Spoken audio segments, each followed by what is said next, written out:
we'll do it there. And then I'm gonna go ahead and get us on Facebook Live, get us going. Yay. All right, share to page I manage. There we go. Black Indians NC.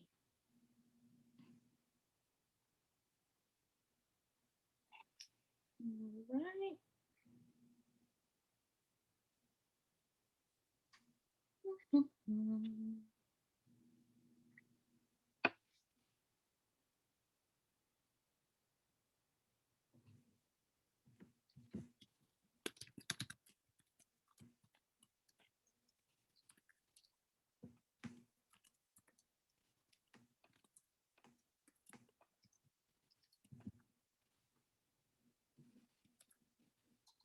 Ooh, this is episode 10.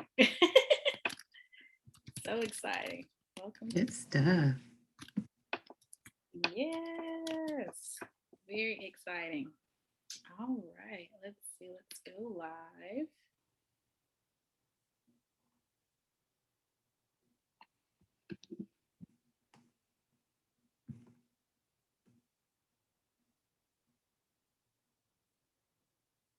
Oh, good. We are live on Facebook. Hello, Facebook land.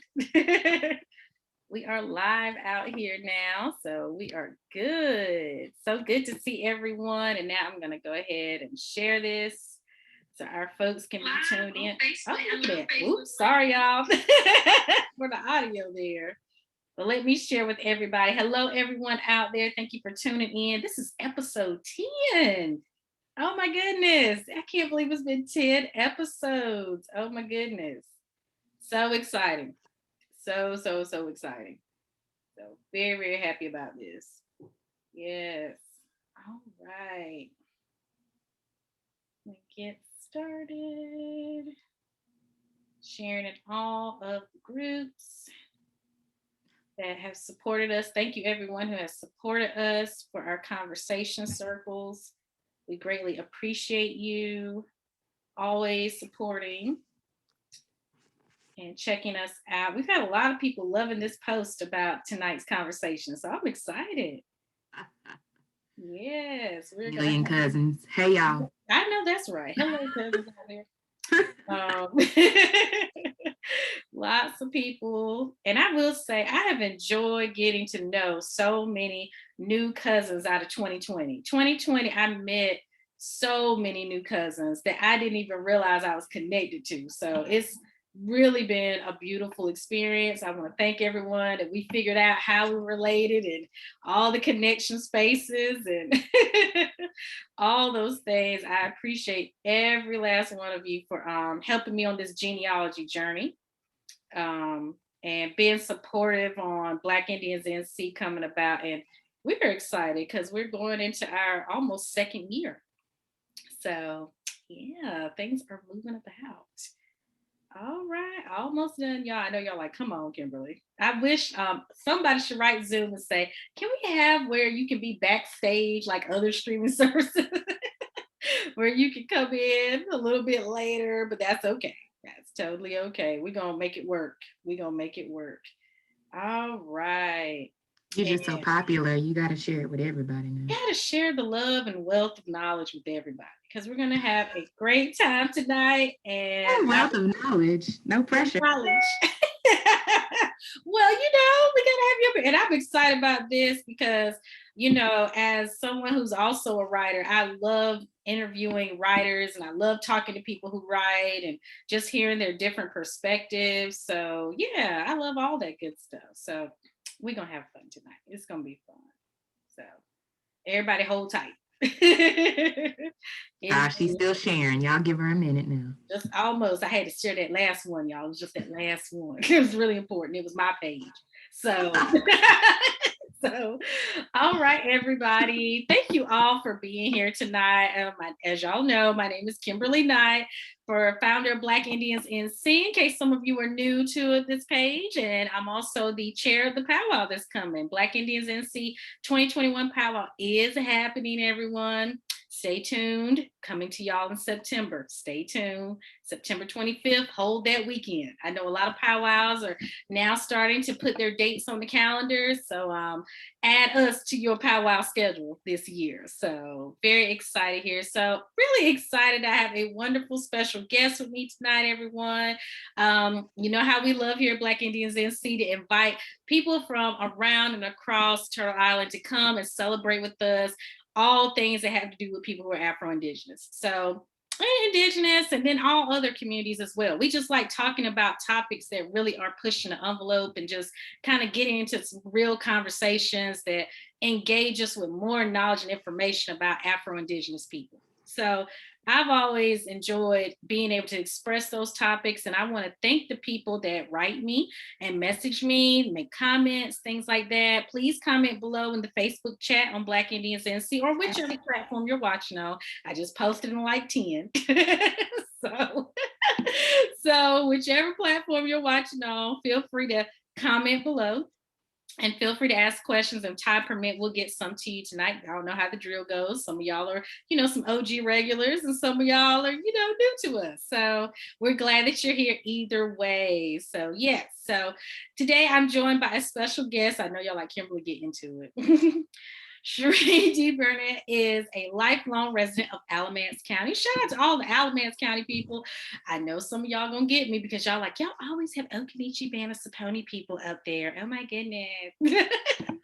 There's just so many of us. I'm sorry. Yeah, and many of you are friends of mine. So you know what? Don't worry. We have a diverse group of people of all different tribes represented that are coming on this panel. So don't worry. But she is a citizen of the Occaneechi Band of Saponi Nation and identifies as an Afro-Indigenous woman. She attended UNC Chapel Hill. So hello to the Tar Heels out there. All right, Tar Heels are out. We'll miss you, Roy. We'll miss you. I know, retiring. I tell you, I was like, what? That came out, well, to me, it came out of nowhere. Me too. There was a slow tear that ran down my face. The end of an era with that.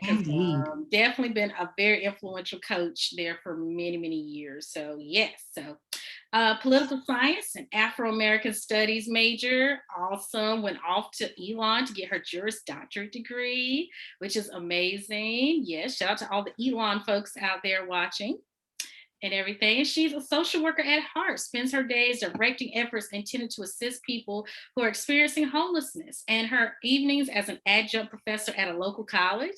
I know that's an awesome role that you're enjoying. Yeah. It is. Yes, primarily. Yeah, engaging in projects and activities focused on women of color, children of color, and those identified as part of the LGBTQ plus community. Shereá serves in various capacities for local nonprofit and community-oriented organizations. She's interested and actively involved in community service and advocacy work throughout the state of NC. In addition to that, she's also a writer, passionate about literacy programming for children, promoting the work done by Black and Indigenous women, and raising awareness about the issues impacting marginalized communities. So everyone, welcome our fabulous guest tonight. Yes, I know we need some of those sound effects to be going off. All the applause, y'all.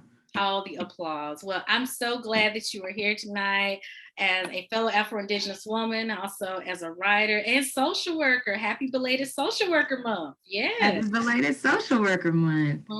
Happy belated Social Work Month. And also yesterday was Trans Visibility Day. So yes, definitely happy about that as well. So let's get into some questions and see what you got, some opinions on some things, here. So I pray, because if you know me, you know how these opinions fly now. Okay. Hold on tight, y'all. Right? How was your journey been learning about your family history, and when did you first identify as Afro-Indigenous? So I'll take the second part of the question first. Okay. First started identifying as Afro-Indigenous probably around 2014, but I did not get my tribal card until 2016.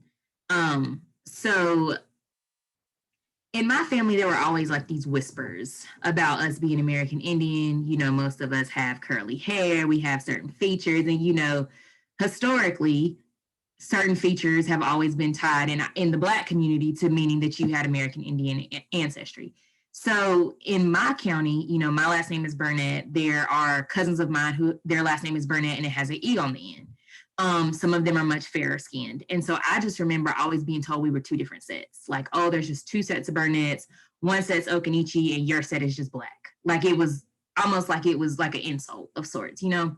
So actually, while I was in law school, I took a class called Federal Indian Law. And three of my professors, one was an attorney and the other two were judges, and they actually worked in the Cherokee tribal court. And so the one that was an attorney, come to find out, had worked with the Occaneechi when they were trying to get their state recognition. And so he told me, like, with the information he had about the tribe, that he felt like I might want to check to see if I was a citizen.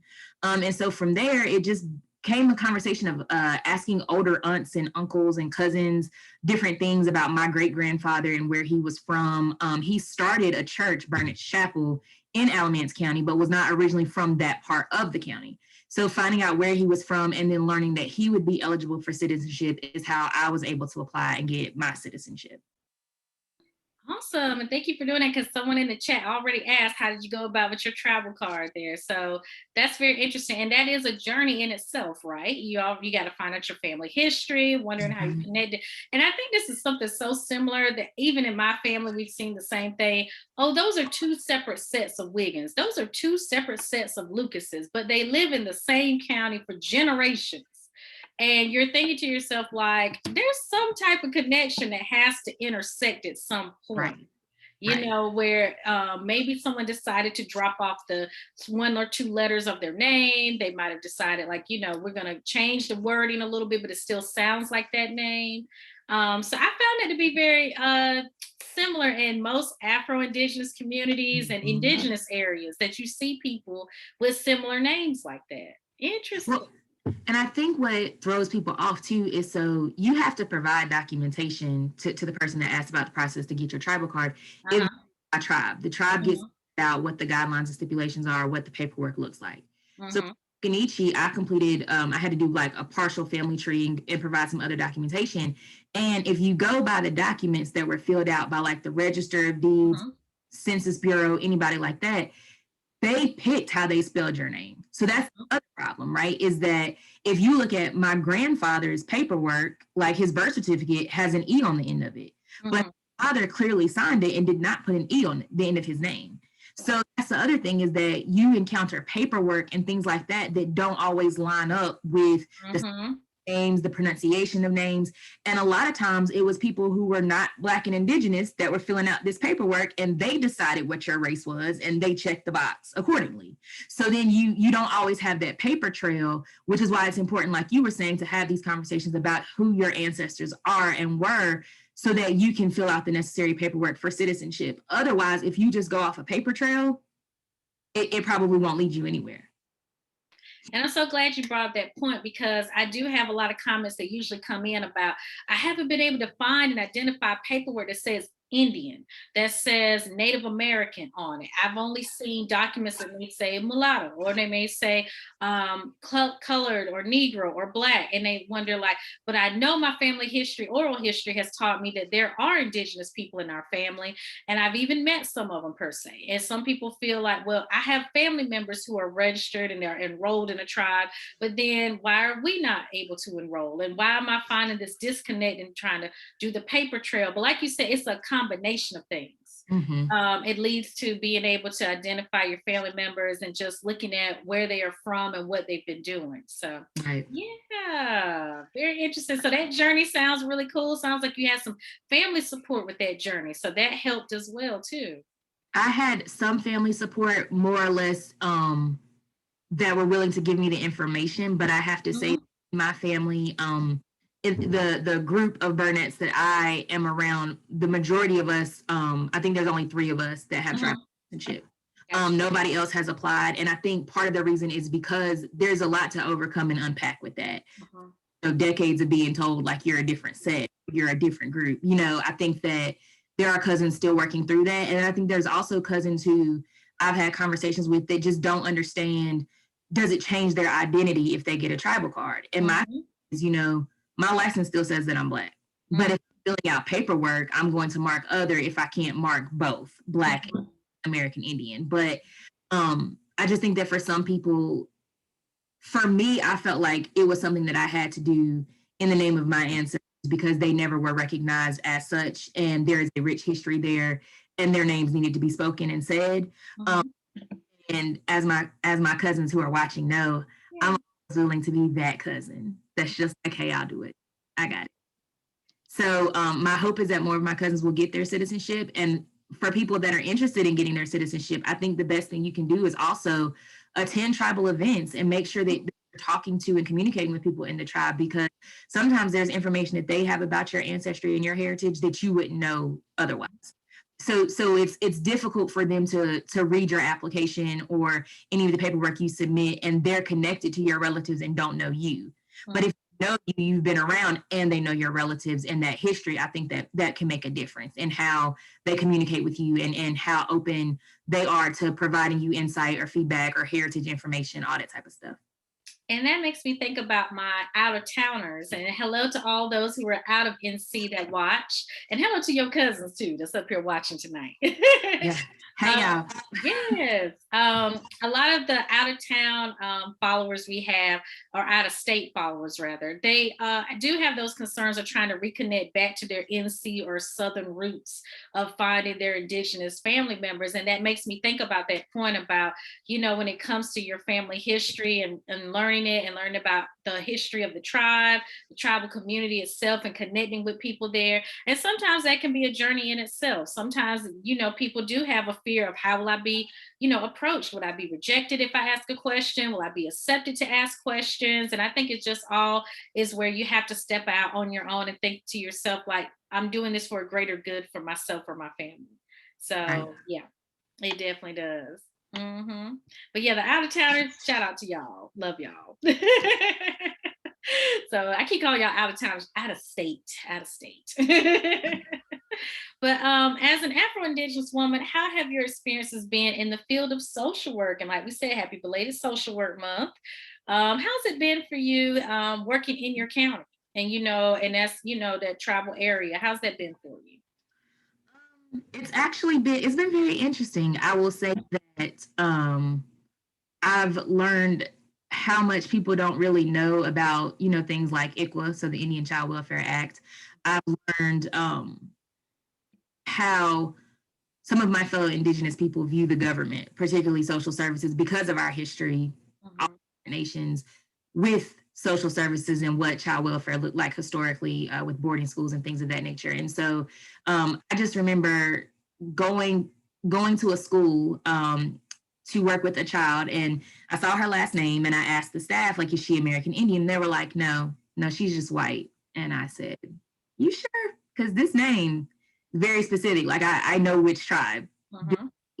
And they were like, no, no, no, she's just white. So I had to go to the family's home. And when I went to the home that evening, I walked in and I could tell that the grandfather was very, like, very, very bothered by my presence in his home. Not me as a person, but the agency that I represented. Mhm. And so at some point I caught a whiff and I said, you burning sage. And he said, what you know about sage? And we had this whole conversation about me being Occaneechi, him being Lumbee, and I was like, so you think your granddaughter is white? And he was like, yeah, I don't know why. And I said, so y'all might want to put that on her paperwork. I just think that they should know that she should have pride in her heritage. We talked about a lot of things. And by the time I was leaving, him and his daughter were offering me greens. And I was just like, no, I can't accept the greens out the freezer. But I appreciate you. Right. So I think that in that way, it helped me connect to people. It also helped me sometimes educate people. I think that at one point in time, there were two of us who were Occaneechi on the staff. And I think it just really greatly changed how we approached our work, especially, like I said, we saw certain last names, you know what tribe that is. And I think that it helped us to go out there and talk to them and interact with them in a way that was more personable. It Mhm. almost like an automatic rapport existed, because you understand that, yes, this is who I work for, but Right. understand who I am and the culture that I come from. And so I say that, shout out to Calvetta Watlington, who used to be a coworker, she's also a citizen of the Occaneechi. Oh, that's awesome. And I think that's so good that representation is there and it matters because, Yes. for people and families, and I myself am also a social worker for someone, I know that many times I've had clients that had certain specific surname, last names, and I was like, oh, okay, so where's your family from? Where your people from? And everybody, who's Mhm. your people? Just asking people where their area is from, especially if they would be like, my area code for my phone number is 252. And like, oh, okay, well, you from around my way. So let me, engage a little bit there. And then I find that rapport building and correlation helped us really be able to serve whomever my Mhm. client was at that time. And so that was building that kind of client and social worker rapport. So I'm so glad you brought that piece up about how it made it so relatable. And it is important that we make people feel comfortable with their culture and who they authentically are. So Right. yes, let's see if we got any comments about that. Okay, we have somebody said, thank you. I found the paper trail showing ancestors on rolls as 100% native, then were freedmen and ultimately were purged from the rolls. I was told I couldn't apply for membership without a birth certificate. So yeah, those kinds of things could happen. This sounds more so like a federal recognized tribe. So Occaneechi Band of Saponi is state recognized. And so with federal, it is a little bit different with recognition and being enrolled. So I highly suggest communicating with that tribal office and getting to know those things that come with that when it comes to federal enrollment. So yes, there might be a little bit. So, touch base with the vital records. Mhm. It's sometimes called register of deeds, sometimes called vital records, depending on where you are. And remember that you have to go to the county's office where the person was born. And pretty much the only way I could tell you to get a birth certificate that I think would probably meet the tribe standards. Mhm. Absolutely. Absolutely. Make sure you have your documentation. It's always good to look at, sometimes some tribes have websites and have examples of their application process. And so you can look ahead and just see exactly what you may need to have to apply for enrollment. So that's something that can also help you too. Yes. Thank you, hon. Thank you so much. Awesome. Well, when it comes to storytelling, let's get into talking about this writing that you do. Yes. In written works, how important is it to you for Black and Indigenous voices to be heard?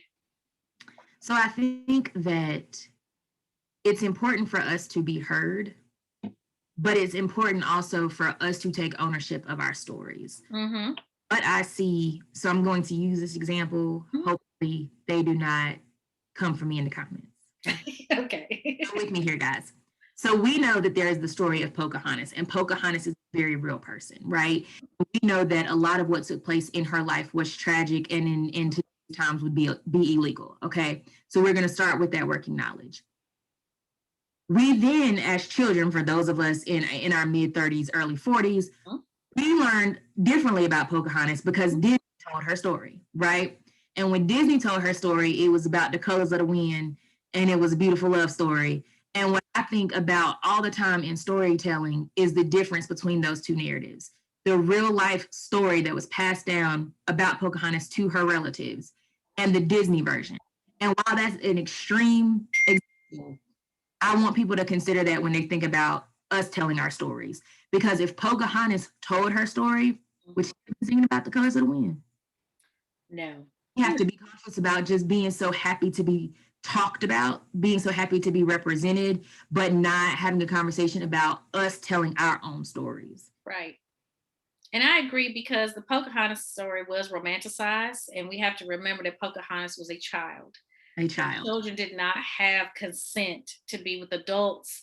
And even with this storytelling going back hundreds of years, this type of information, as we know now in present day, that this type of information now in present day would be considered illegal. It would Mhm. be a wrongful deed done against children. And the situations of her life and just her transition over to Europe and just all these types of things. And if you haven't read up on Pocahontas, please do take that time out to read up about her story. I have had the opportunity to meet some people that are descendants of Pocahontas, and Pocahontas was a real story, but the Disney perception did paint a very different picture, in my opinion, to what her real life was exactly like and what it was as a first contact tribe to experience those interactions with Europeans. So I think that all of that information, of course, Disney is a company that promotes family focused materials. But of course, we have to look at, hey, these types of things cannot be left inaccurate in historical telling. Mhm. So, yeah. So, I thank you for that. So, for when it comes to more of your writing piece, what have been your passion works like with that? So I think that in 2019, we lost Toni Morrison, the legend, right? And I have loved Toni Morrison for years, decades at this point. I'm not gonna tell how old I am, just decades, okay?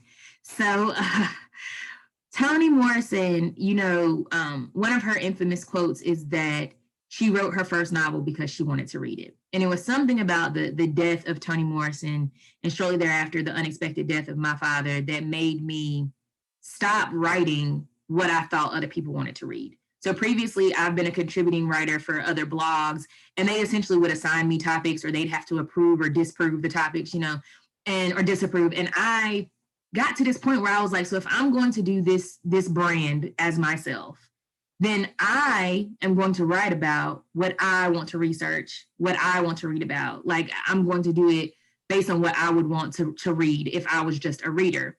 Right. And I felt like storytelling was a big part of that. Now, I've never fancied myself a storyteller.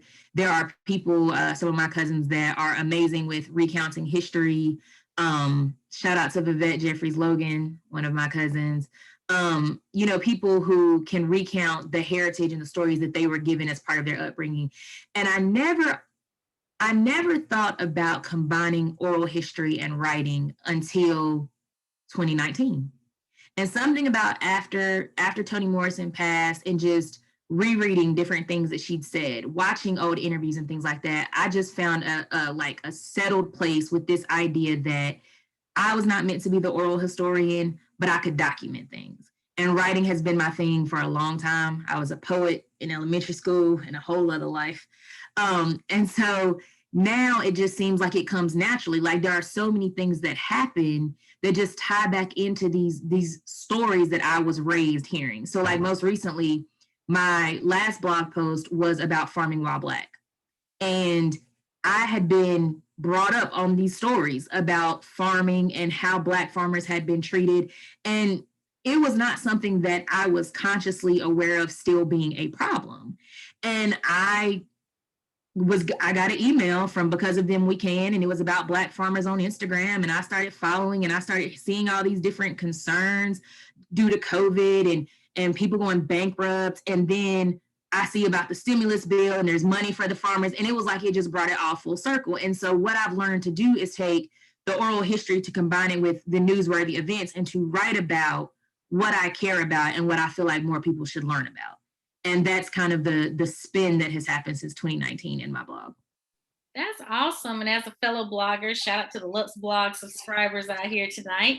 I too, I'm a contributing writer for Sheen Magazine, and I've also previously contributed to other local publications and Essence Magazine as well.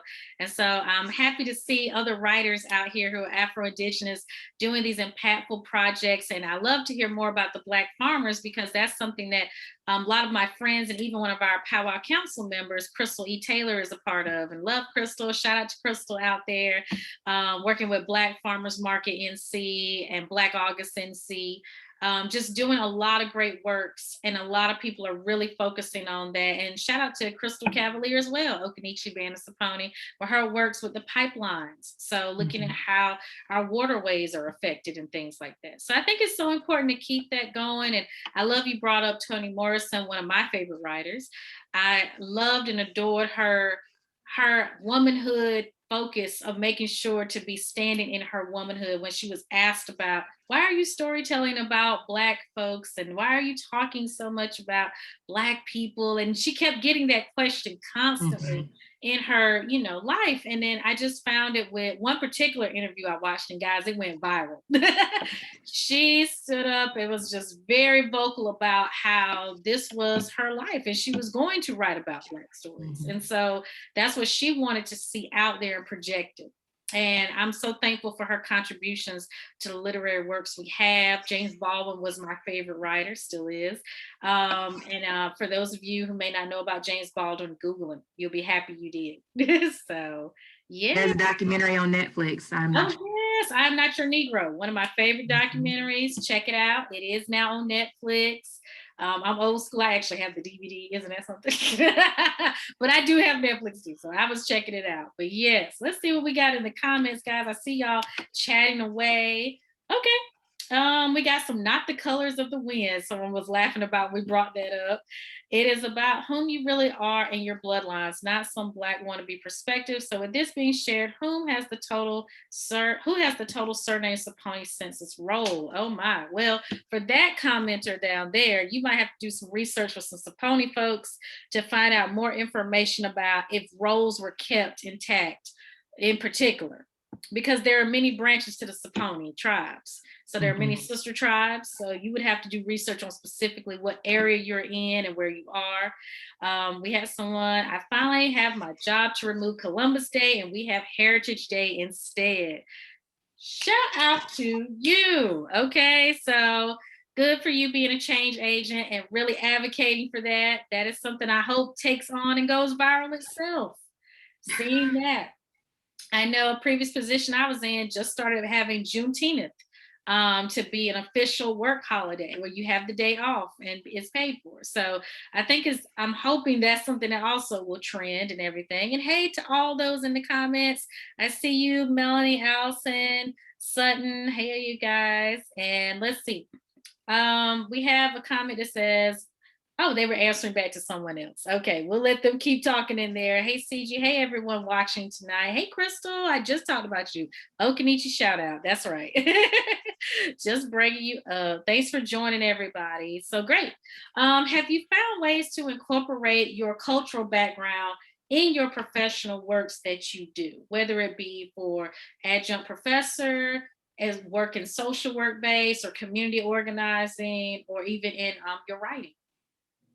So I think so that's a difficult question for me, but Mhm.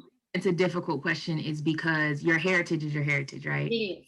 So every room I walk into, the Occaneechi walk in. That's right. Be an official representative, but I walk in with that heritage, right? Mhm. So when I walk into the classroom to teach, what I feel like my students are most shocked by is that this Afro Indigenous woman went to law school. Mhm. No, I'm not a lawyer. Don't ask me for legal advice in the comments. They Um, ready too. Like, what? You look, are? I learned. Look, we're not giving out legal advice. But what I will say is, I think it gives them hope. Even if they're not Afro Indigenous, if they're American Indian, if they are Hispanic or Latinx, if they, identify as any other group that's ever been marginalized or othered, then Right. I represent the fact that you had this little inkling that you Mhm. go to law school, but then you didn't know anybody that went to law school, and the people you see that went to law school don't look like you. And so it's kind of like, oh, this professor walks in with her hair wraps and her big old hoops on Ooh. law school, so Mhm. maybe I can go to law school too. And I think that just showing up as yourself, Mhm. how I, in my writing, in my teaching, in social work, in the jobs that I do, I bring that. With community agencies, I find that a lot of times, even if they're Alamance County agencies, a lot of times they do not necessarily have inroads with the tribe. Mhm.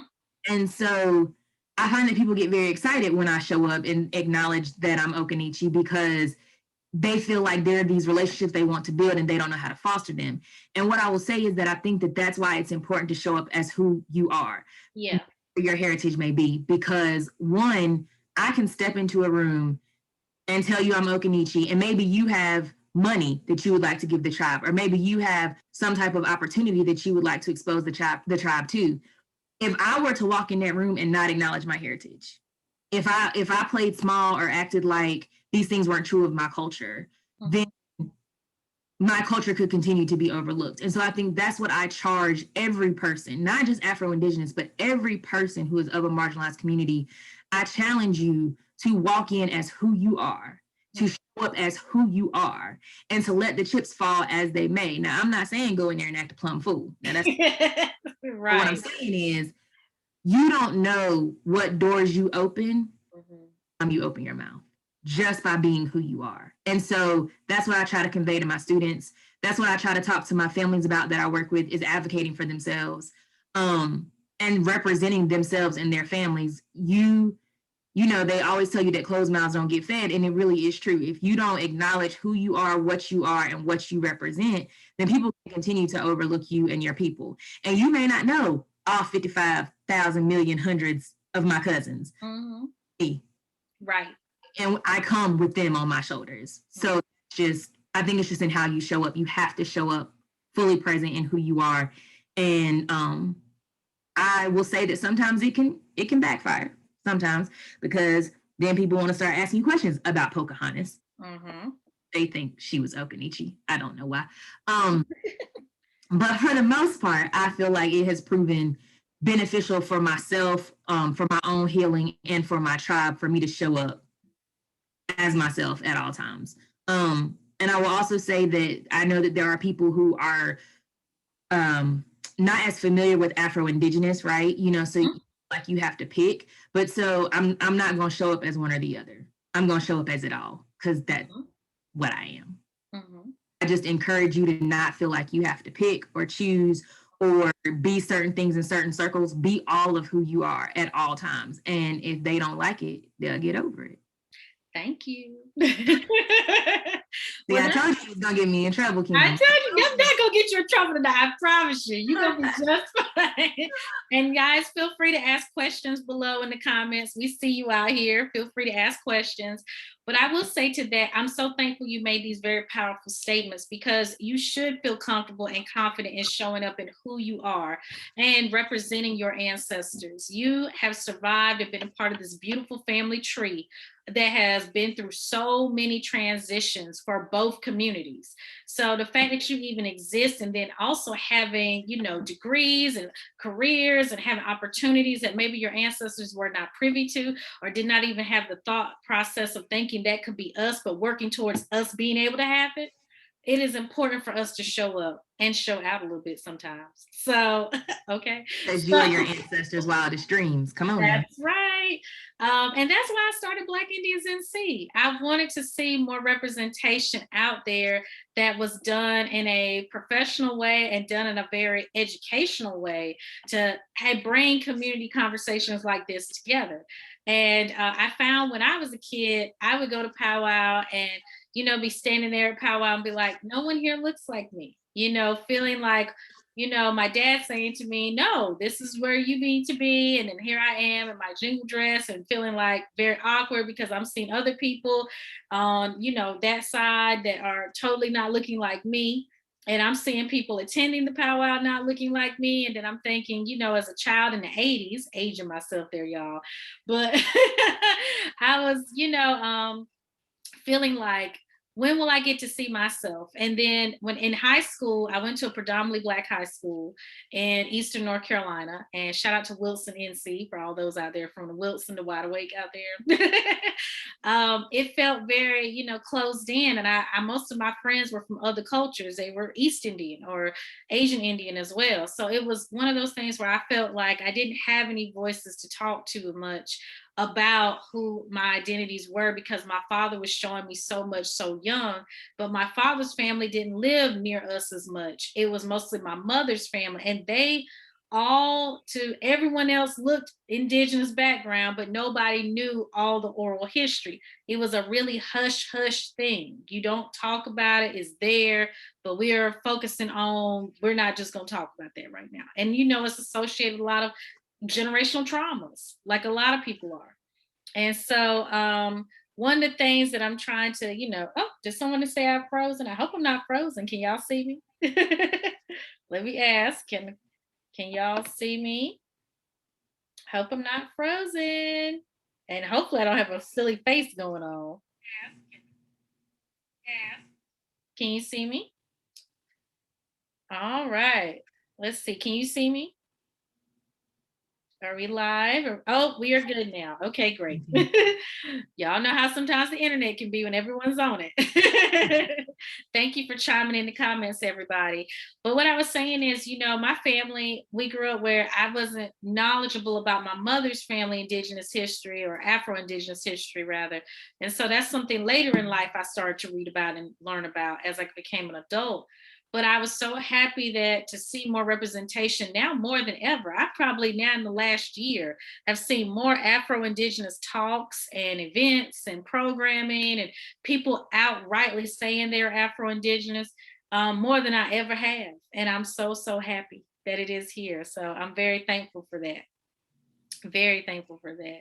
So yes, so are there any like thoughts you would like to give to someone out there who might be, I know we talked a little bit about the tribal cards and things like that, and I'm looking through to see if you guys have any questions. I see someone said, and with the acceptance of who you are, your whole self comes healing. I'm a witness. Beautiful. Beautiful. Feel free to drop comments below, and I'm glad everyone can hear and see now. Awesome.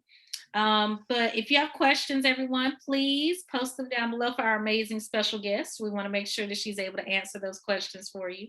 But for you, how has it been as a brown skinned woman who's Afro Indigenous? That's something I get a question about a whole lot in the comments. When you are a more melanated person, what does that feel like in your community or just in general? It doesn't have to be specific to your community, it could be in general.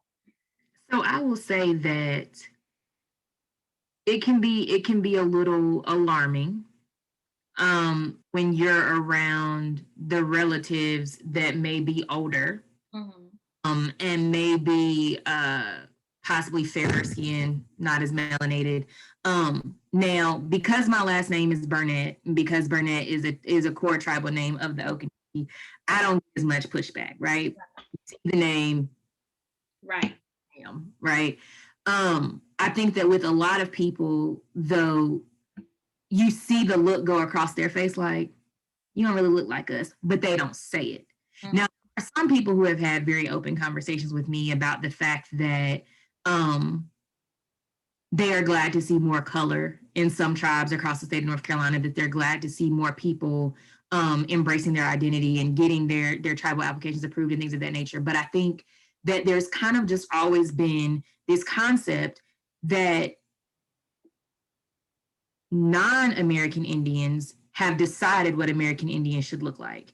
And that American Indians have accepted themselves, but also in their own ways walked right into that stereotype. Mhm. And I think that what then happens when you come along as somebody who does not meet the stereotype is that, yes, people do have the opportunity to give you a cold shoulder. Do I feel like I was given the cold shoulder when I submitted my application? I do, but it was not by everybody. It was by one or two people in particular. And I don't really know what their beef was. I default to feeling like it was my complexion, but they never said that. But that's just what I feel like. You know what I'm saying?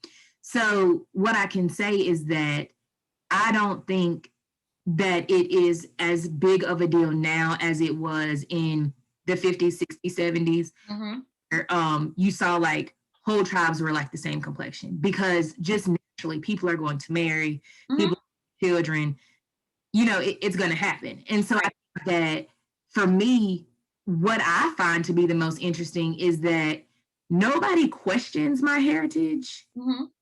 like Black people question my heritage. Mhm. And I don't know if it's the complexion. I assume that's what it is because then they always default to something like, oh, but you do have that good hair. What is good hair? Right. And does that automatically make me American? Like, I'm confused. What? Uh, Right. so like I said, I've seen like subtle things that I thought from citizens of my tribe that I felt like might have been Mhm. about me being brown skinned. But I also know that as those people got to know me, it's no longer a conversation. I don't see it Mhm. on the faces. Right. Now, really, the only time I get questioned about it for the most part is from Black people, and I think it's more or less because, again, I'm gonna blame Disney. Yes. Made people feel like if you are American Indian, you were supposed to look like Pocahontas. And I think that it has done us a disservice because we're all different shades. Mhm. And I think that it's also made people feel like we're all one tribe, which Mhm.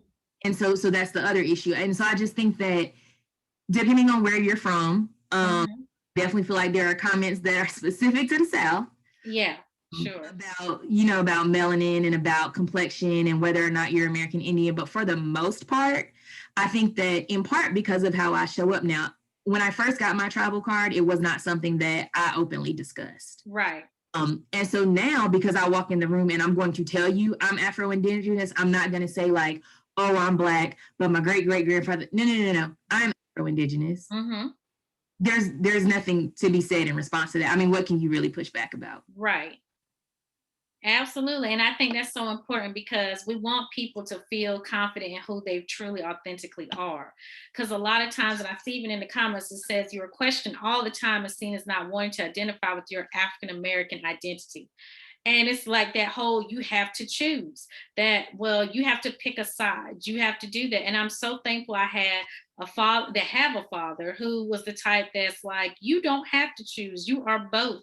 And a matter of fact, I'm going to take you to see where your people come from. And he was very adamant about me as a very small child being a part of powwow culture, being a part of my family's language or the tribe's language, just learning information about the tribes we're connected to, because he was just like, I want you to know, I don't want you to grow up not knowing. And he left it my decision to whether or not I want to join and seek enrollment and things like that. He said that was a decision your mother and I came with in the 80s to say, you know, here I go aging myself again, y'all, to say whether or not that's a decision I'd like to make. But he was like, I know I wanted you to know from a young child to Mhm. celebrate who you are. And thank you for the comments, guys. How do you feel the paper genocide has affected so many generations in various tribes? It's a question we have out here.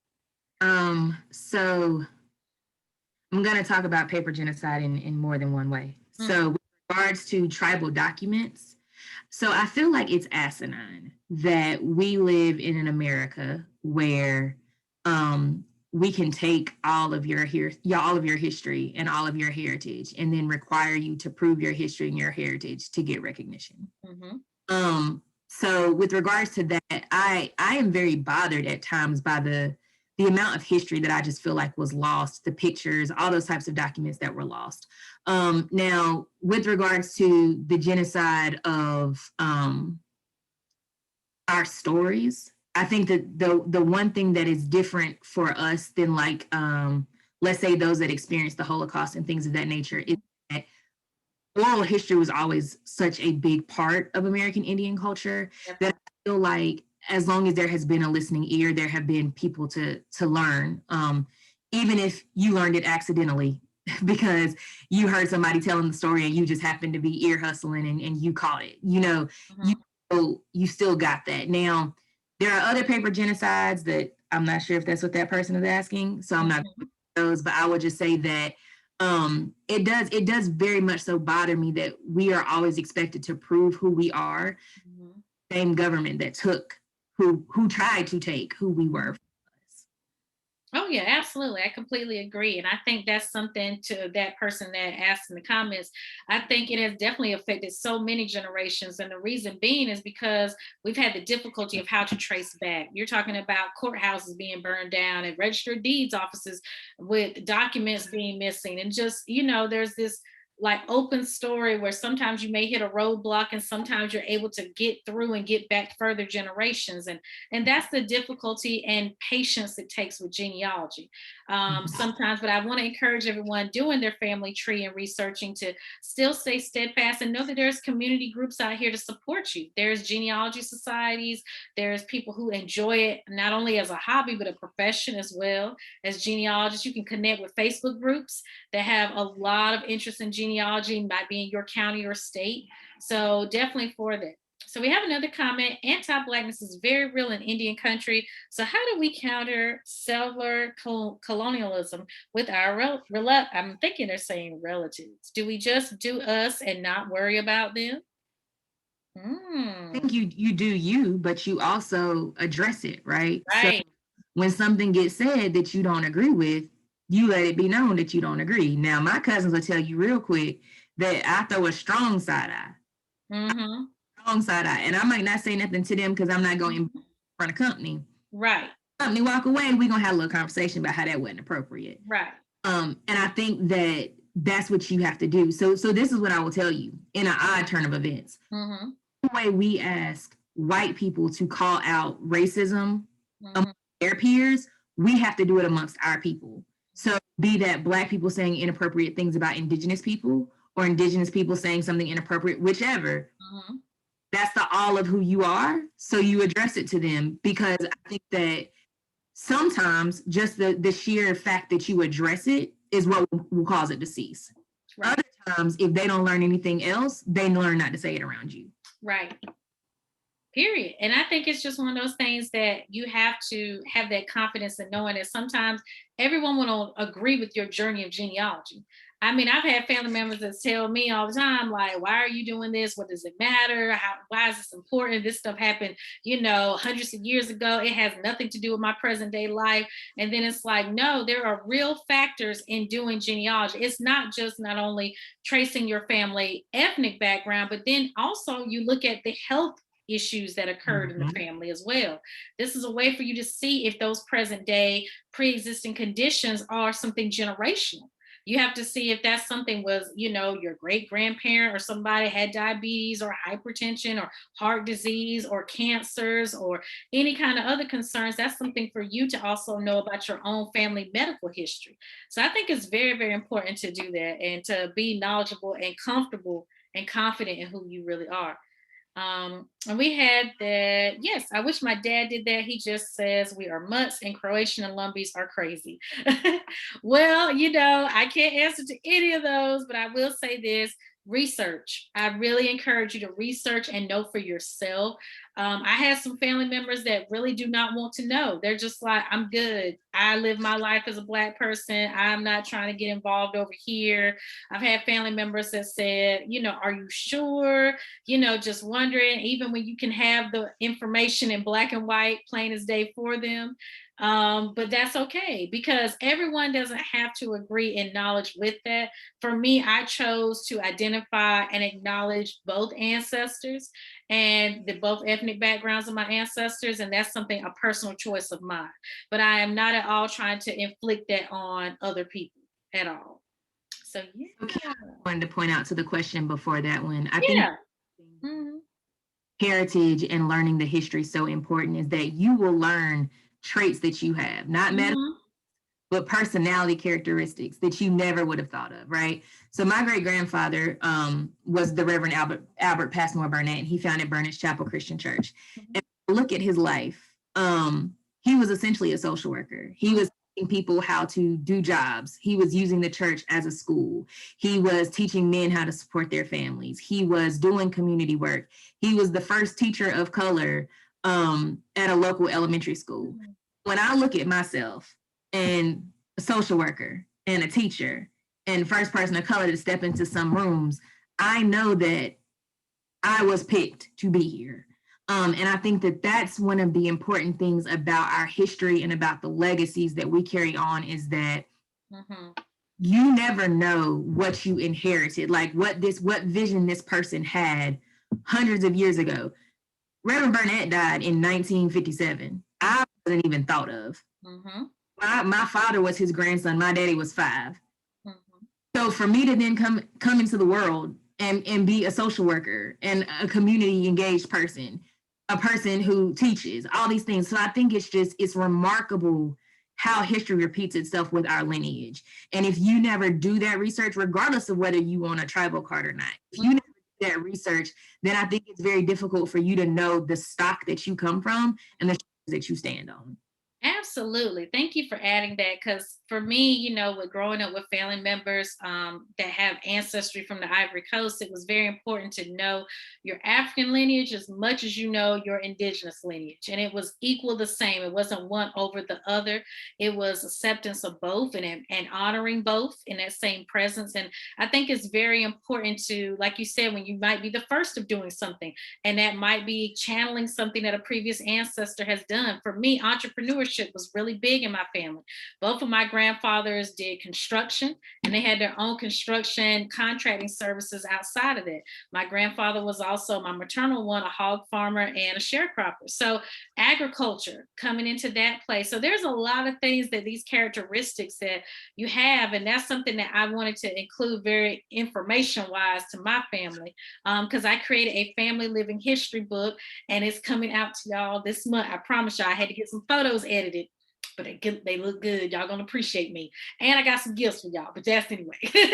But I did this family living history book while the pandemic now has been going on. And it's been years of research and oral history and things like that, but this actually put it, typing it in pen to pad. So it was really getting this information to say to whomever would like to read this and be knowledgeable of this knowledge, you do with it what you choose. However, you will know, you will have access to knowing what really happened. And that's your choice how you move forward with it. I'm not telling you to change your identity. I'm not telling you that who you identify as of now is wrong, because it may not be. So I'm just letting you know that this information is also a part of your family lineage. And that might be why you do certain things that you do, or honor certain things. Like I have family members that love nature so much, but may not know innately why they have a deep connection to the water. I can't tell you how many times I've had cousins text me, but I got to get to the water. I got to get to the beach. I need to be near the sound of the water, and it's peaceful. It's those interconnections that bring us there. And I see a comment that says, yeah, I wish I had learned my family's language too. Yes, absolutely. And thank you for shouting that out. Shout out to Dr. Allison Matthews, one of our council members. And also another comment, it's never too late. We have one that says, I do genealogy and have traced our Cherokee and Muskogee Creek heritage back 11 generations with DNA too. Would be happy to help anyone. All right, well, there's someone there who enjoys working in genealogy. Please check them out in the comments. We have someone that says, I have some Burnett's in my family that show up as cousins too in my DNA matches. All right, all right. You are a blessed individual. We are a great family. An amazing. We have some great grandparents. My great great great grandparents were Tuscarora, and they became Lumbee after fleeing during the wars. Okay, nice oral history to know there. All right, thank you guys for putting that in the comments. If y'all have any last minute questions, please let us know. I'm excited, one, about Black Indians NC hosting this powwow, because that too is about representation, right? This is an opportunity where you'll be able to see and learn more about the Afro-Indigenous history. And I'm so thankful for so many different Afro-Indigenous people that I've been able to connect to and be able to have these good communications and conversations with, because it makes me feel great to see more people who look and have been through similar experiences like me. And I've really enjoyed that. So one of the things I really enjoy about the Eastern Band Cherokee information I learned as a child was the language. Language was something very much I really enjoyed, as well as learning different recipes. It's something I've really enjoyed over the years. And so that's something that, if there's comments y'all want to put below of things you've enjoyed culturally learning about in your tribes that you're connected to, feel free to pop it in there and let us know. And also, one shameless plug is, we have a documentary out, guys, Duality. A collection of Afro-Indigenous perspectives is out. The trailer came out great. Really enjoyed the trailer. Glad to see more representation there. And we are in production filming time now, so there will be more great interviews to come to that and updates. If you're interested in donating, please go to the Black Indians page. You'll see our Flip Claus page where you can donate and be a part of this beautiful experience with us, as well as follow our little journey that we're going to be taking. We're going to different communities and talking to people, which has been really cool. I never thought I'd be a documentarian. Look at you. Right. It's just the new age version of oral history. It is. It's just we're trying to make sure we get it recorded down to pass on to the next. Exactly. We have a comment. One of my Lumbee cousins has shared recipes with me. Okay. All right. Shout out to them.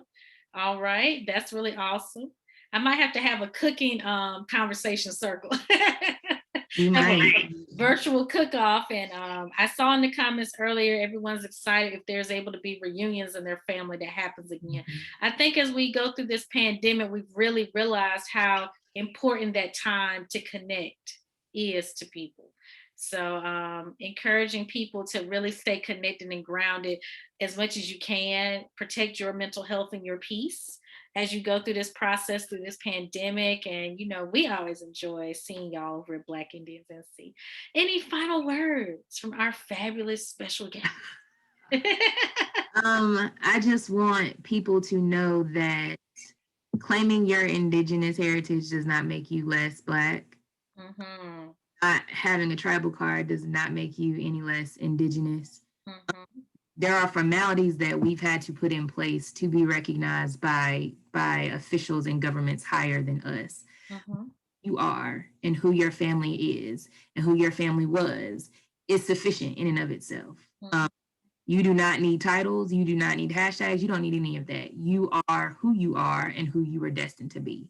So I don't want anybody to listen to this or to be apprehensive about listening to this because they may not identify as Afro-Indigenous, because we're all changing. I just started using Afro-Indigenous, like when Kim talked about when it became more of a movement. That's when I began using the phrase. I had never really used it before. And so I think that who you are is who you are. Mm-hmm. Knowing who your people are, knowing where you come from is way more important than any laminated card that you might get. I just felt the need to say that for somebody out there. I don't know who the word was for. All right now. I think that was definitely a great word, because a lot of people send me messages all the time. And I saw someone in the comments posted about the Cherokee Nation Learning Center is offering introduction to Cherokee language classes. That's right. Western Band is offering out of Oklahoma. They are online. If you go to their website, they are offering language classes.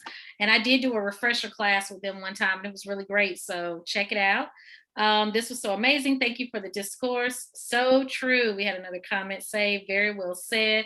And I'll add with final thoughts saying that, yes, I have had a lot of people message me or email me and say, can I really say I'm Afro-Indigenous because I don't have a tribal card, or because I don't have this connection to community ties? And I'm feeling like now I'm learning about it and I know it's there and I have the information needed to show it's there, but I just don't feel as connected. I still encourage you to research your tribes, research your family history, honor your ancestries and that work that you do. That's good medicine to me. I think that's really a beautiful place to be in and to be knowledgeable. And like I said before, everyone may not agree with it. Everyone may be a little bit apprehensive to getting into that acceptance of it, but give them time. It comes as space and time, just like anything else. It took you time to find those family members and to research it, but also don't romanticize it. Don't get into it. I've seen some people message me like, oh, I can't find them. I can't find the Indigenous people. And it's like, they are there. Your ancestors have been there for generations to come. So it's all about learning about the ways of how your ancestors evolved over time, and find space and honor in that. Your Indigenous ancestors are just as beautiful and honorable and valid as your African ancestry, either way, because they intertwined and intermixed. And it's beautiful that these two dynamic cultures survived, like I said, generations of trauma, generations of issues happening. And thank you everyone for tuning in. Thank you so much. I've always checked other, but hate trying to prove who and what I am. And we have some people say, connect, connect, connect. Find like-minded people to connect to support you.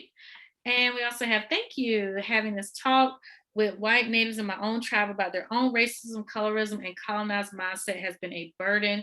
And now I don't say anything. I am who I am. I don't need their permission.